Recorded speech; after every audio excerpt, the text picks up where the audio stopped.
अब आप सुनेंगे तुलसी की गाथा। तुलसी से जोड़ी एक गाथा बहुत प्रचलित है। श्री मध्य देवी भगवत पुराण में इनके अवतार की दिव्य लीला गाथा भी बनाई गई है। एक बार शिव ने अपने तेज को समुद्र में फैला दिया था। उससे एक महातेजस्वी बालक ने जन्म लिया। यह बालक आगे चलकर जलंधर के नाम से पराक्रमी दैत्य राजा बना। इसकी राजधानी का नाम जलंधर नगरी था। दैत्यराज कलनेमी की कन्या बिंदा का विवाह जलंधर से हुआ। जलंधर महाराक्षस था।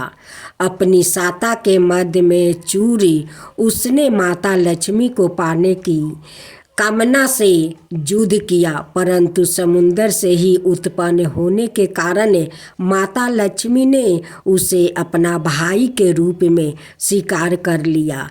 वहाँ से पराजित होकर वो देवी पार्वती को पाने की लालसा से कैलाश पर्वत पर गया।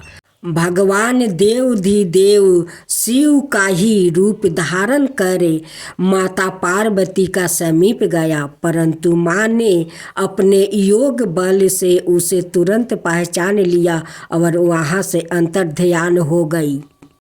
देवी पार्वती ने क्रोध होकर सारा वृत्तांत भगवान विष्णु को सुनाया। जलंधर की पत्नी बिंदा अत्यंत पतिव्रता स्त्री थी। उसी के पतिव्रता धर्म की शक्ति से जलंधर ना तो मारा जाता था और ना ही पराजित होता था। इसलिए जलंधर का नाश करने के लिए बिंदा के पतिव्रता धर्म को भंग करना ही बहुत जरूरी था। इसी कारण भगवान विष्णु ऋषि का भेष धारण कर वन में जा पहुँचे, जहाँ बिंदा अकेली बर्मन कर रही थी। भगवान के साथ दो मायावीर राक्षस भी थे, जिन्हें देखकर बिंदा भयभीत हो गई। ऋषि ने बिंदा के सामने पल में दोनों को भस्म कर दिया। उनकी शक्ति देखकर बिंदा ने कैलाश पर्वत पर महादेव के साथ युद्ध कर रहे अपने पति जलंधर के बारे में पूछा। ऋषि ने अपने माया जाल से दो बांदर प्रकट किया। एक बांदर के हाथ में जलंधर का सिर था और दूसरे के हाथ में धर। अपने पति की यह दशा देखकर बिंदा मूर्छित होकर गिर पड़ी। होश में आने पर उन्होंने ऋषि रूपी भगवान से विनती की कि वो उसके पति को जीवित करे। भगवान ने अपनी माया से पूर्ण जलंधर का सिर धड़ से जोड़ दिया, परंतु सवाए भी वो उसी शरीर में प्रवेश कर गया। बिंदा को इस छल का जरा आभास नहीं हुआ।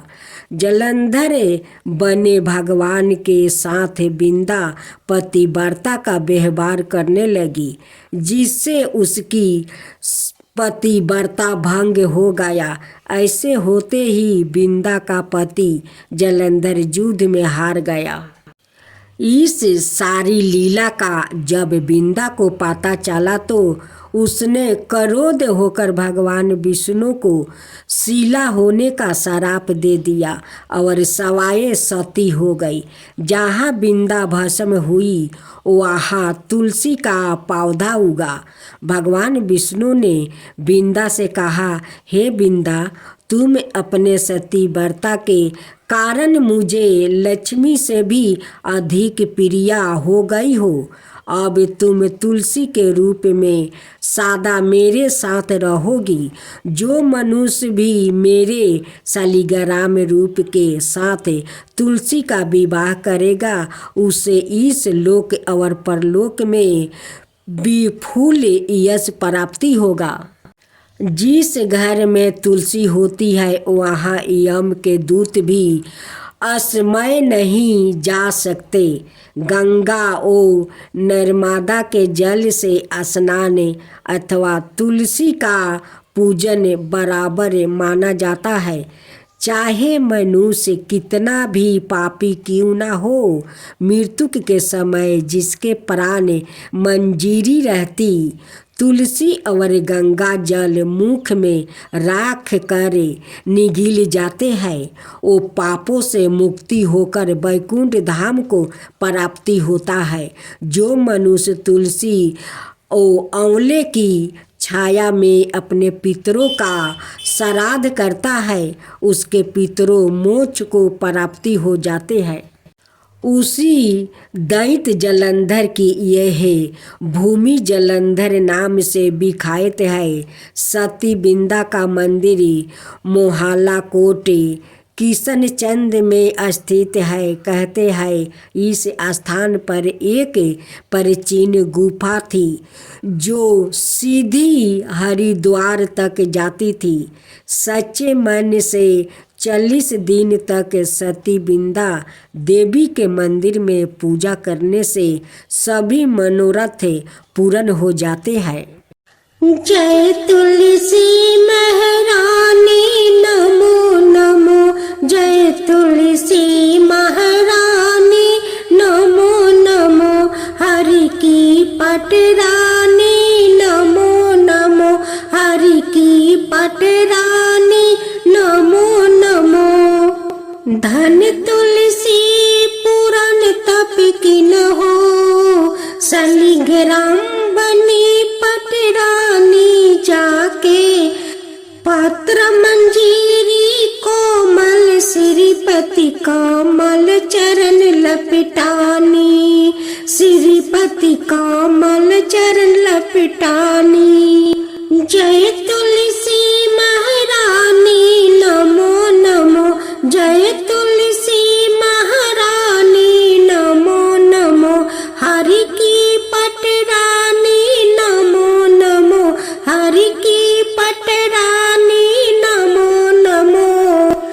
दीप धूप नैवेद्य आरती उतारो, पुष्पन की बरस बरसानी, 56 भोग 36 भोजन, बानी तुलसी हरि एक नामानी, बानी तुलसी हरि एक नामानी।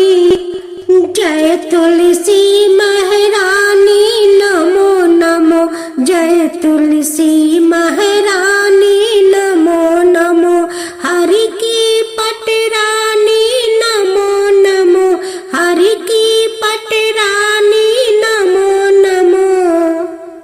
सभी सखिया मैया तेरो यश गावे, सभी सखिया मैया तेरो यश गावे।